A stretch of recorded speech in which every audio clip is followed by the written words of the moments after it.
नमस्कार। रात के 9 बज रहे हैं। मैं राकेश शर्मा रूबरू हूं आपके बड़ी खबरों बड़ी अपडेट के साथ। आज पूरा दिन भर क्या खबरें चर्चा में रही हैं और क्या तमाम ऐसे अपडेट हैं जो आने वाले दिनों में बड़ी खबर बनने वाले हैं की जानकारी आपके साथ इस बुलेटिन के माध्यम से साझा करेंगे। बुलेटिन की शुरुआत हेडलाइन के साथ करते हैं। पुलिस भर्ती कट ऑफ डेट गैर कानूनी किस तरह से बन गई है, किस तरह का ये मामला है, क्योंकि पुलिस भर्ती में जो कट ऑफ डेट आई थी उसे गैर कानूनी बताया गया है। हाई कोर्ट की तरफ से ये बात सामने आई है, इसका खुलासा करेंगे। क्या इस पूरी खबर में क्या जिक्र है, किन बातों का उल्लेख किया गया है और किस तरफ इशारा किया गया है कि जानकारी आपके साथ साझा करेंगे। और इसके साथ ही नए वेतन आयोग का एरियर कब आएगा इसकी भी जानकारी देंगे, क्योंकि कर्मचारियों का नए वेतन आयोग के एरियर को लेकर के इंतज़ार लगातार चल रहा है। ये इंतज़ार कब ख़त्म होगा इसकी जानकारी साझा करेंगे। राइडर के जो आवेदन अभी तक पहुंचे हैं, जो ज्ञापन सौंपे गए थे, उनकी छंटनी पूरी हो गई है। इस छंटनी के बाद जो आवेदन बचे हैं, जो ज्ञापन बचे हैं, उन पे आने वाले दिनों में किस तरह के कदम उठाए जाने वाले हैं, क्या कार्यवाही जो है वो होने वाली है, किस विभाग के माध्यम से आज का क्या जो अपडेट रहा है वो किस तरह का है कि भी जानकारी साझा करेंगे। इसके साथ ही एनटीटी भर्ती को लेकर के आंगनबाड़ी जो वर्कर हैं उनका कोटा किस तरह से फिक्स होगा, उस कोटे को लेकर के अभी तक किस तरह की चर्चा रही है और भविष्य में क्या कदम उस कोटे को लेकर के उठाए जा सकते हैं, क्योंकि आंगनबाड़ी कोटे की मांग भी लगातार उठती रही है। आंगनबाड़ी जो वर्कर हैं वो इस तरह की मांग उठाते रहे हैं। अब देखना यह है कि जो भर्ती प्रक्रिया शुरू हुई है उसमें किस तरह के कदम रहते हैं। पूरी खबर विस्तार से आपको जानकारी इसमें बुलेटिन के माध्यम से साझा करेंगे। आईजीएम्स के पूर्व एमएस डॉक्टर जनक से कांग्रेस क्यों सवाल पूछ रही है, कि इस मुद्दे पर कांग्रेस ने डॉक्टर जनक को घेरने का काम किया है। आईजीएमसी के पूर्व एमएस हैं और इस्तीफा दे चुके हैं और अब कांग्रेस ने इनको निशाने पर ले लिया है, इनसे सवाल पूछे जा रहे हैं। इसकी जानकारी साझा करेंगे। इसके साथ ही माकपा और कांग्रेस ने आज मिलकर के भाजपा को पटकनी दे दी है, भाजपा को हरा दिया है। कहाँ ये चुनाव हुआ है और क्या इसके परिणाम रहे हैं, कितने वोट किसके खाते में गए हैं की जानकारी आपको देंगे। इसके साथ ही आज कांग्रेस में हाई वोल्टेज ड्रामा हुआ है। रामलाल ठाकुर जिन्होंने उपाध्यक्ष पद से पहले इस्तीफा दिया, उसके बाद तमाम जो कांग्रेस का आला कमान है उन्हें मनाने में जुटा रहा और उसके बाद वो राजी भी हो गए। और किस तरह के ये पूरा एपिसोड आज पूरे दिन भर रहा और क्या चर्चा कांग्रेस में होती रही, आला कमान को क्यों ठाकुर रामलाल को मनाने के लिए मजबूर होना पड़ा, ये जानकारी साझा करेंगे। इसके साथ ही कोविड मौसम के तमाम अपडेट इस बुलेटिन में रहेंगे और अन्य भी जो खबरें हैं उन्हें शामिल किया गया है। आप सभी हमारे साथ जुड़ रहे हैं, इस बुलेटिन को ज़्यादा से ज़्यादा शेयर करें ताकि जो जानकारी हम लेकर के आए हैं वो ज़्यादा से ज़्यादा लोगों तक पहुंच पाए। दिव्य हिमाचल टीवी को ज़रूर सब्सक्राइब करें। बुलेटिन की शुरुआत कोविड के साथ करते हैं, क्योंकि कोविड के जो मामले हैं वो फ़िलहाल स्थिर बने हुए हैं। हालांकि आज एक मौत ज़रूर हुई है। कांगड़ा जिला में 62 वर्षीय व्यक्ति ने दम तोड़ा है, कोविड पॉजिटिव थे और इस कारण इनकी मौत हुई है। 31 जो कुल मामले हैं आज संक्रमित पाए गए हैं। कुल जो परीक्षण हुआ 2289 ये टेस्ट आज लिए गए थे और इनमें से 31 पॉजिटिव पाए गए हैं। इनमें से सबसे बड़ा आंकड़ा कांगड़ा जिला से ही सामने आया है, यहाँ 11 मामले संक्रमित मिले हैं।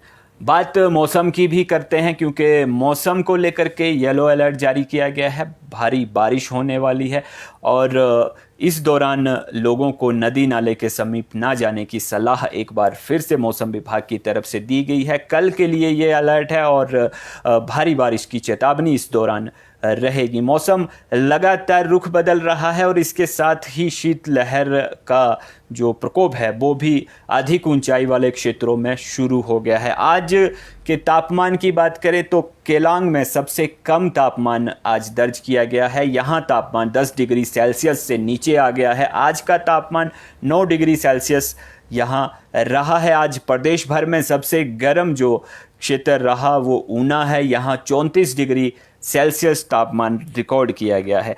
आज अलग अलग जगहों पे 3 लोगों की मौत भी हुई है और 5 अन्य घायल हुए हैं। ये प्राकृतिक आपदा से इन मामलों को जोड़ा गया है और आपदा प्रबंधन की तरफ से ये आंकड़ा जारी किया गया है। इसके साथ ही अभी तक की बात करें तो प्रदेश भर में इस समय 40 सड़कें जो हैं वो बंद हैं और इसके साथ ही बिजली के 70 ट्रांसफार्मर भी बंद पड़े हुए हैं और यहाँ लोगों को मुश्किलें झेलनी पड़ रही हैं। प्रदेश भर में अभी तक का जो नुकसान का आंकड़ा है वो 2000 करोड़ को पार कर गया है। 2000 करोड़ रुपए से ज़्यादा का नुकसान मानसून सत्र के दौरान, मानसून सीजन के दौरान अभी तक प्रदेश को भुगतना पड़ा है, झेलना पड़ा है। और इस नुकसान की भरपाई के लिए केंद्र सरकार से मदद की गुहार जो है आने वाले दिनों में राज्य सरकार लगाएगी, ताकि जो जिन लोगों का नुकसान हुआ है, जिन क्षेत्रों का नुकसान हुआ है, वहाँ कार्य शुरू किए जाएं, वहाँ भरपाई जो है वो की जा सके। बात अन्य खबरों की करते हैं। फार्मासिस्ट को लेकर के आज बड़ी अधिसूचना जारी हुई है। जो तमाम फार्मासिस्ट प्रदेश भर में कार्यरत हैं, अब वो अफसर कहलाएंगे, अधिकारी बन जाएंगे। पद नाम इनका बदल दिया गया है। फार्मासिस्ट और मुख्य फार्मासिस्ट के अब जो पद नाम हैं वो अधिकारी रहेंगे और फार्मेसी अधिकारी और मुख्य फार्मेसी अधिकारी के रूप में इन्हें संबोधित किया जाएगा। ये बड़ा एक फैसला लिया गया है। लंबे समय से फार्मासिस्ट जो प्रदेश भर के हैं वो मांग कर रहे थे कि उनका पद नाम जो है वो बदला जाए और अब ये फैसला ले लिया गया है। स्वास्थ्य विभाग की तरफ से इस संबंध में अधिसूचना जारी कर दी गई है। स्वास्थ्य विभाग के जो प्रधान सचिव हैं सुभाषिष पांडा, उन्होंने ये बात कही है। उनका कहना है कि अब जो फार्मासिस्ट हैं उन्हें जो अधिकारी के तौर पे इन्हें संबोधित किया जाएगा। इनका पदनाम जो है वो अब अधिकारी का रहेगा।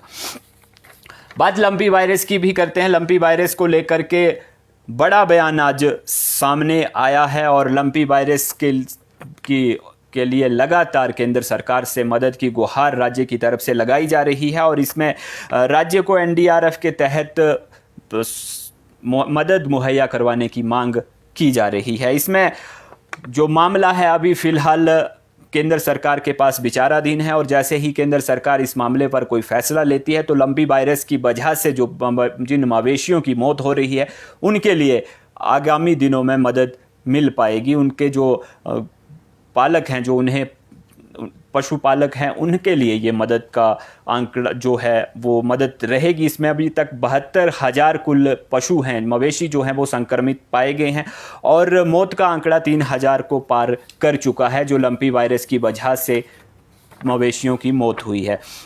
बात आईजीएमसी की करते हैं। आईजीएमसी के पूर्व एमएस डॉक्टर जनक को लेकर के बड़ा सवाल कांग्रेस ने उठाया है। कांग्रेस का कहना है कि आईजीएमसी से 4,000 मॉर्फिन इंजेक्शन गायब हो गए थे और इन इंजेक्शनों का इस्तेमाल नशाखोरी को बढ़ावा देने के लिए करने की संभावना थी और इसे देखते हुए इस मामले में, पूरे मामले में एक जांच बैठाई गई थी और एमएस डॉक्टर जनक को इस जांच का जिम्मा सौंपा गया था। लेकिन जांच पूरी हो पाती इससे पहले ही डॉक्टर जनक इस्तीफा दे करके चले गए और अब वो प्रचार में जुट गए हैं और इस वजह से ये जांच पूरी नहीं हो पाई है। अब ये 4,000 जो मॉर्फिन के इंजेक्शन आईजीएमसी से गायब हुए थे, ये कहाँ हैं और इनका किस तरह से इस्तेमाल हुआ है, इसकी जांच अधूरी छूट गई है। इस जांच को किस तरह से पूरा किया जाएगा, सरकार सीधे तौर पे ये संभावनाएं जताई जा रही है। कांग्रेस की तरफ से ये बात कही गई है कि सरकार कहीं ना कहीं नशाखोरी को बढ़ावा देने में लगी है, क्योंकि ये जो जांच पूरी नहीं हो पाई है, यदि जांच पूरी होती तो मॉर्फिन के जो 4,000 इंजेक्शन गायब हुए हैं उसका सच सामने आ सकता था। लेकिन डॉक्टर जनक फिलहाल इस्तीफा दे चुके हैं और अपने प्रचार में व्यस्त हैं। ऐसे में ये जांच का जिम्मा किस दूसरे अधिकारी को सौंपा गया है, इसका खुलासा भी अभी तक नहीं हो पाया है।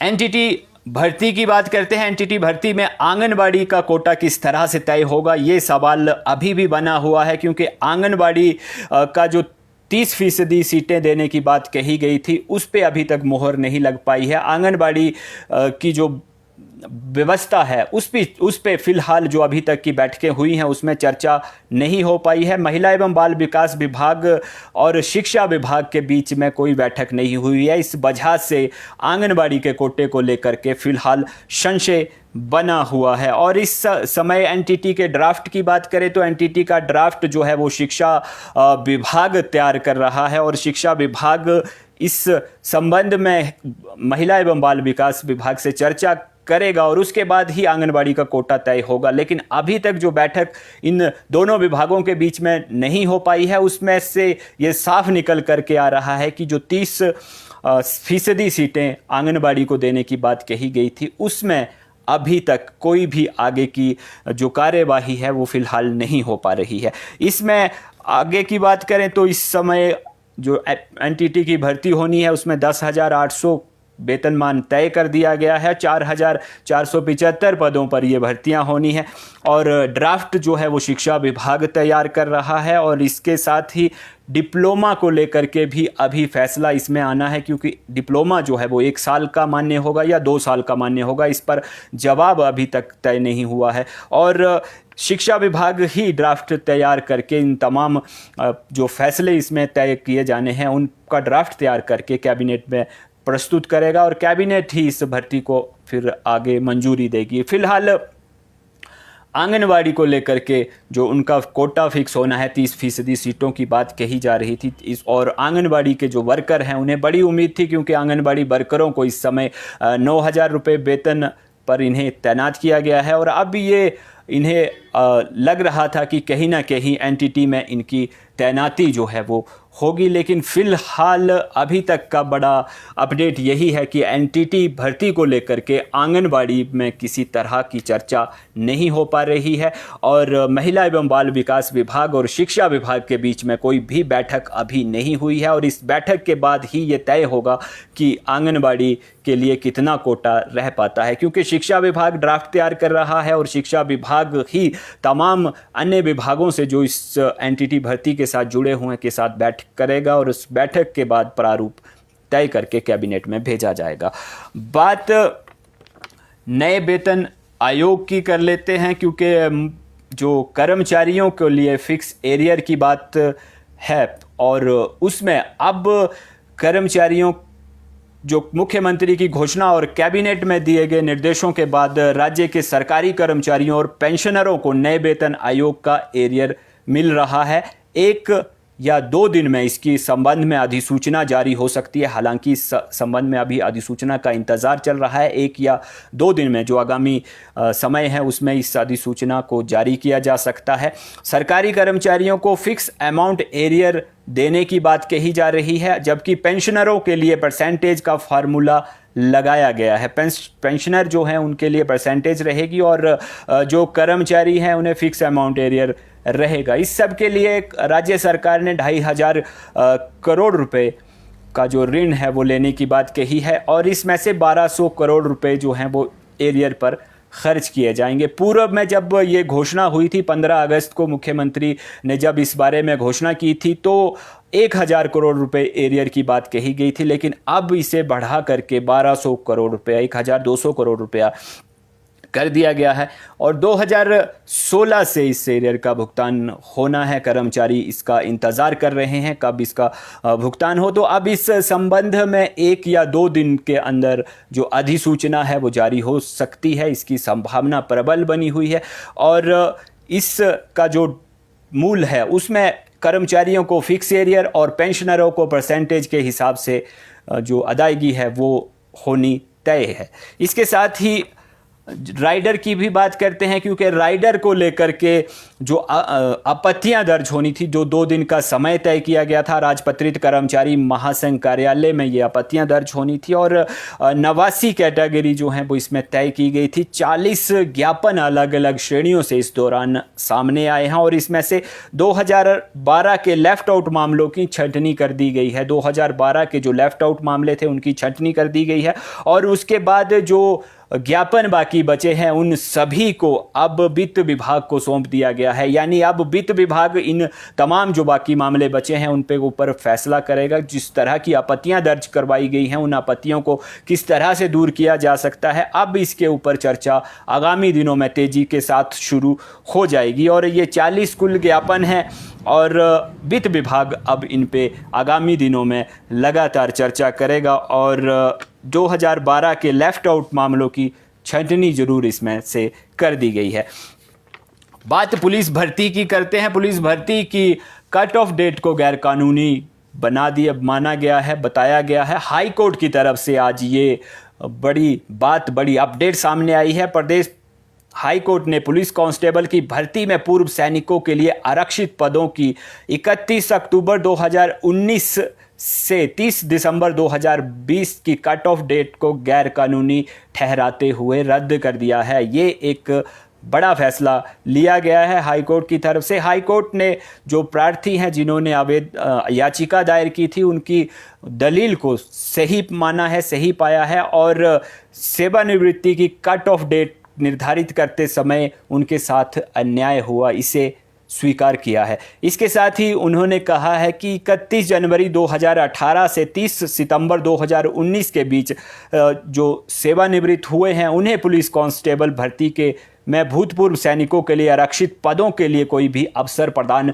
नहीं किया गया। ये एक बड़ी बात इनकी तरफ से कही गई थी और इसी बात को लेकर के याचिका भी दायर हुई थी। आज न्यायाधीश ए सैयद और न्यायाधीश ज्योत्सना रिवाल दुआ की खंडपीठ ने प्रतिवादियों विशेषकर निदेशालय सैनिक वेलफेयर को ये निर्देश दिए हैं कि कट ऑफ डेट निर्धारित करने के लिए नियमों, निर्देशों, दिशा निर्देशों का पूरा पालन किया जाए। प्रतिवादियों को 2 सप्ताह का समय दिया गया है इस तमाम कार्य को पूरा करने के लिए और हाई कोर्ट ने साथ ही ये भी आदेश दिए हैं कि कट ऑफ डेट निर्धारित करने का जो फैसला है उसे लेते समय न्यायालय के जो टिप्पणियां की गई हैं, जो पूर्व में न्यायालय ने टिप्पणियां की हैं, उसे ज़रूर ध्यान में रखा जाए। ये आज बड़ा फैसला रहा है पुलिस भर्ती कट ऑफ डेट को लेकर के। और इसके साथ ही बात कंप्यूटर शिक्षकों की करते हैं। 1321 स्कूलीय कंप्यूटर शिक्षकों के पद हैं। इन्होंने विशाल रैली निकालने का फैसला किया है और शिमला में ये रैली होने वाली है। 20 सितंबर से इन्होंने हड़ताल की भी चेतावनी दी है। इनका कहना है कि 20 सितंबर के बाद ये कार्य बंद कर देंगे। 20 साल से ज़्यादा समय से ये कार्यरत हैं लेकिन इन्हें नियमित नहीं किया गया है। इनका कहना है कि सरकार आने वाली जो कैबिनेट है उसमें इनके लिए पॉलिसी का निर्माण नहीं करती है। यदि इन्हें जो वेतनमान है उसके लेकर के कोई फैसला नहीं लिया जाता है तो ये क्रमिक हड़ताल जो अनशन है उसे शुरू कर देंगे। ये एक बड़ा ऐलान इनकी तरफ से किया गया है। इसके साथ ही आज राजनीतिक माहौल पर जो चर्चा पूरे दिन भर रही है उसकी बात करें तो गैस सिलेंडर को लेकर के भाजपा और कांग्रेस दोनों में ही तनातनी जरूर देखने के लिए मिली है। गैस सिलेंडर के जो दाम बढ़े हुए हैं उस पर कांग्रेस ने भी कटाक्ष किया है और भाजपा ने भी सत्ता पक्ष का बचाव करते हुए उसका जवाब दिया है।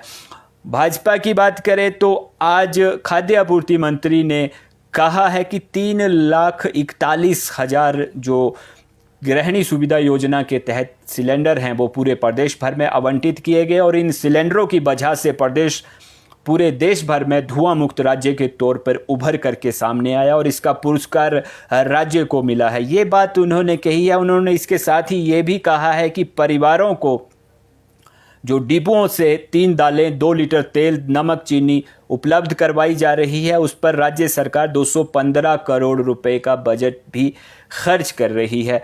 और जो गैस सिलेंडर की बात इन्होंने कही है उसमें 3,41,000 कनेक्शन देने की बात पूरे प्रदेश भर में कही गई है। और इसी बात को लेकर के आज कांग्रेस ने भी प्रेस कॉन्फ्रेंस की है। कांग्रेस का कहना है कि गैस सिलेंडर के दाम जो हैं वो 1100 से बढ़ चुके हैं और इसका खामियाजा गृहिणियों को भुगतना पड़ रहा है। पूर्व में राज्य सरकार ने जो गृहिणी सुविधा योजना के तहत सिलेंडर आवंटित किए थे उनका आंकड़ा 1,36,000 के आसपास था, लेकिन जब इन सिलेंडरों को भरवाने की बारी आई है तो अब ये घट करके 9,415 रह गए हैं। यानी जो सिलेंडर रिफ़िल हो रहे हैं वो हज़ारों में हैं, जबकि जो सिलेंडर आवंटित किए गए थे वो लाखों में हैं। यानी जब से सिलेंडर के दाम बढ़े हैं तो इन्हें रिफ़िल करवाने के लिए जो गृहिणियां हैं वो आगे नहीं आ रही हैं।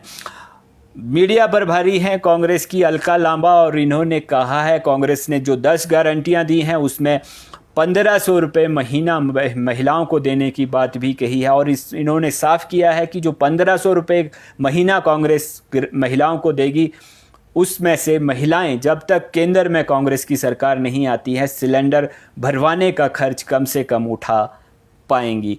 और इसके साथ ही उन्होंने कहा है कि राजस्थान गुजरात में जो चुनाव होने वाले हैं वहां अगर कांग्रेस की सरकार बनती है तो 500 रुपये का रसोई गैस सिलेंडर की जो भरने का मूल्य है वो तय किया जाएगा 500 रुपये। ये बड़ा जो अब बात है, जो बड़ी घोषणा है वो कांग्रेस की तरफ से की गई है। फिलहाल आज गैस सिलेंडर को लेकर के ये इस तरह दोनों ही राजनीतिक दलों में कटाक्ष का दिन पूरे दिन भर दौर जो है वो चलता रहा है।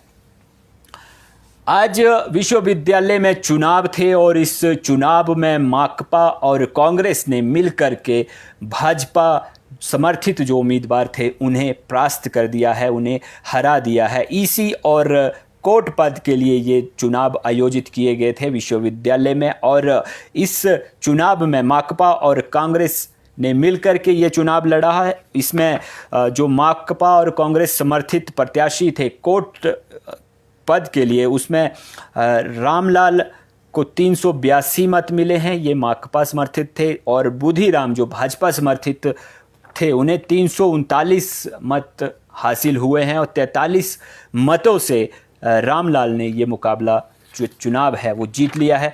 और इसके साथ ही ईसी के लिए जो चुनाव हुए हैं उसमें राजकुमारी को 399 मत पड़े हैं, और जो भाजपा के उम्मीदवार, भाजपा समर्थित जो उम्मीदवार थे विपिन, उन्हें 325 मत पड़े हैं। 74 मतों से माकपा कांग्रेस समर्थित उम्मीदवार राजकुमारी ने ये चुनाव जीत लिया। दोनों ही सीटों पर माकपा कांग्रेस का जो उम्मीदवार हैं वो विजेता रहे हैं। विश्वविद्यालय में ये चुनाव आज हुए हैं। 842 कुल मतदाता थे, जिसमें से 721 ने अपने मताधिकार का इस्तेमाल इस चुनाव में किया है। आज कांग्रेस में हाई वोल्टेज ड्रामा पूरे दिन भर चलता रहा। रामलाल ठाकुर श्री नैना देवी से विधायक हैं, इन्होंने इस्तीफा दिया उपाध्यक्ष पद से, और इसके बाद कांग्रेस हाई कमान के जो तमाम नेता हैं वो इन्हें मनाने में जुट गए, और शाम होते होते इन्हें मना भी लिया गया है। और अब रामलाल ठाकुर जो हैं वो चुनाव प्रबंधन समिति का जिम्मा संभालने के लिए तैयार हो गए हैं, और अब आगामी दिनों में जल्द ही चुनाव प्रबंधन समिति की ये बैठक भी करने वाले हैं। खासे नाराज चल रहे हैं कांग्रेस से, और इस नाराज़गी को इन्होंने आज जाहिर भी किया। आंखों में आंसू लेकर के ये प्रेस कॉन्फ्रेंस में आए थे और इन्होंने इस्तीफे की बात कही उपाध्यक्ष पद से। हालांकि इन्होंने ये ज़रूर कहा कि कांग्रेस से ये किसी भी रूप में इस्तीफ़ा नहीं देंगे, कांग्रेस की सेवा जो है वो ये करते रहेंगे, लेकिन जो इनके ऊपर दायित्व है, जो इन्हें पदाधिकार जो सौंपे गए हैं उनसे ये इस्तीफ़ा दे रहे हैं। और इसके बाद इन्हें मनाने का दौर शुरू हो गया। आला कमान के जो तमाम नेता हैं वो इनसे बात करते रहे, इन्हें मनाते रहे, क्योंकि रामलाल ठाकुर एक बड़ा नाम है, सिटिंग विधायक भी हैं और कद्दावर नेता कांग्रेस में माने जाते हैं, पूर्व में मंत्री भी रह चुके हैं। इन्हें मना लिया गया है और अब चुनाव प्रबंधन समिति का जिम्मा रामलाल ठाकुर उठाने के लिए तैयार हैं। अलका लांबा ने इसकी पुष्टि की है। इनका कहना है कि रामलाल ठाकुर की वरिष्ठ नेताओं से बातचीत हुई है और इसके बाद इन्होंने चुनाव प्रबंधन समिति अध्यक्ष का दायित्व निभाने के लिए हामी भरी है और इसमें जल्द ही जो बड़ी बैठक है ये आयोजित करेंगे और उसमें जो तमाम सदस्य हैं वो इस बैठक में शामिल होंगे। और आज का जो ये पूरा घटनाक्रम रहा है उसमें इनकी नाराज़गी साफ तौर पे झलकी है। आंखों में आंसू भी रामलाल ठाकुर की नज़र आए हैं और भविष्य में अब किस तरह का ये दौर रहता है उसकी स्थिति भी फिलहाल साफ हो गई है। आला कमान आश्वस्त है, रामलाल ठाकुर आगामी बैठकों में हिस्सा लेंगे और कांग्रेस के जो आगामी प्रारूप रहेगा विधानसभा चुनाव तक उसमें कहीं ना कहीं मददगार जो है वो साबित होंगे।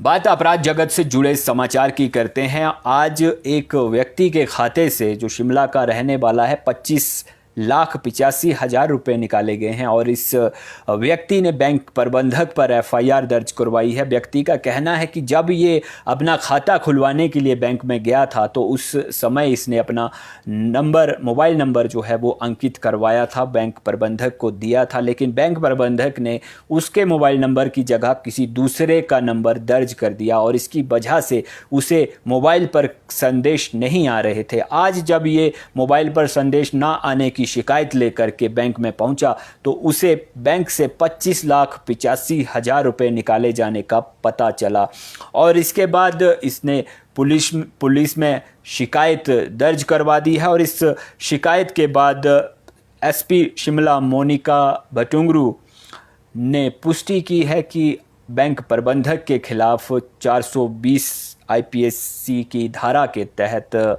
मामला दर्ज कर लिया गया है। पुलिस अब इस मामले की जांच कर रही है, आखिर ये इतनी बड़ी रकम किस तरह से गायब हुई और इस मामले में कौन कौन लोग जो हैं वो जिम्मेदार पाए गए हैं। फिलहाल अभी तक के लिए इतना ही। आप के साथ हम बड़ी खबरों, बड़ी अपडेट के साथ फिर जुड़ेंगे।